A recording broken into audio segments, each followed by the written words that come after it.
Okay, press people எல்லாத்துக்குமே ரொம்ப ரொம்ப நன்றி. எனக்கு ரொம்ப சப்போர்ட் பண்ணுறது நீங்கள் தான்.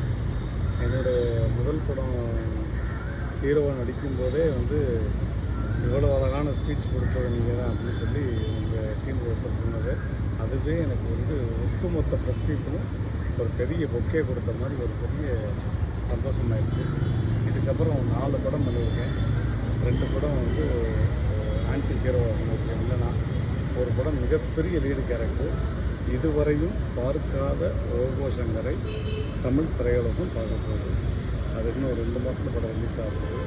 ஸோ இதெல்லாம் அதுக்கு இடையில் வந்து நட்புக்காக பண்ணுவேன். நான் எப்பவுமே சொல்லியிருக்கேன் அவங்கள்ட்ட, நட்புக்காக எங்கேனாலும் இறங்கி பண்ணுவேன். ஸோ அந்த மாதிரி நட்புக்காக பண்ண படங்கள் தான் அதெல்லாம்.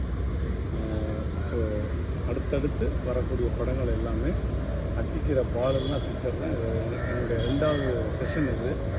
எங்கடா ரோபோ சங்கர் காலியாயிருந்தான்னு நினச்சாங்களோ, யார் யார் நினச்சாங்களோ அவங்களுக்கெல்லாம் மரண அடி கொடுக்குற மாதிரி இந்த படங்கள் வரும்போது எல்லா இயக்குனரும் ஏன் ரோபோ சங்கரை வந்து இப்படி ஒரு நம்ம வந்து யோசிக்கிறாரு, நம்ம வந்து காமெடியாகவே யோசிச்சிட்டோமே, இப்படி ஒரு கேரக்டர் ஆர்டிஸ்ட்டாக இப்படி ஒரு எமோஷனல் கேரக்டர் உள்ள ஒரு ரோபோ சங்கரை வந்து ஏன் பார்க்கலன்னு யோசிப்பாங்க.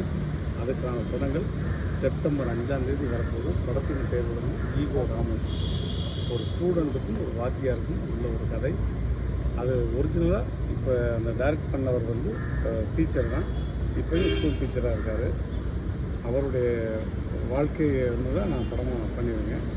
என் கூட வந்து ஹீரோவை வந்து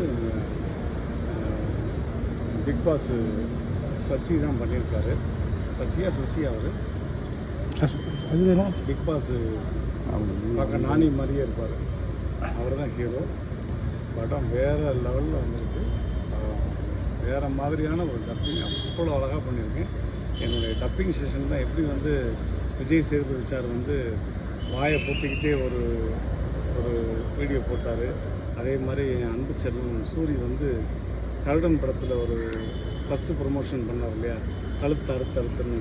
அது மாதிரி என்னுடைய போர்ஷனை ஃபஸ்ட்டு ரிலீஸ் பண்ண போகிறேன். அது வந்து ஒரே ஷாட்டில் கிளிசர்னே இல்லாமல் கண்ணில் வந்து கண்ணீரை ஃபோல்ட் பண்ணி 3 நிமிஷம் நிப்பாட்டி சொல்லும்போது ட்ராப்பாக ரிலீஸ் பண்ணியிருக்கேன். அது மாதிரி ஒரு 10 சீன் பண்ணியிருக்கேன். ஸோ அது ஒரு எனக்கான அடுத்த வேறு ஜேர்னர்.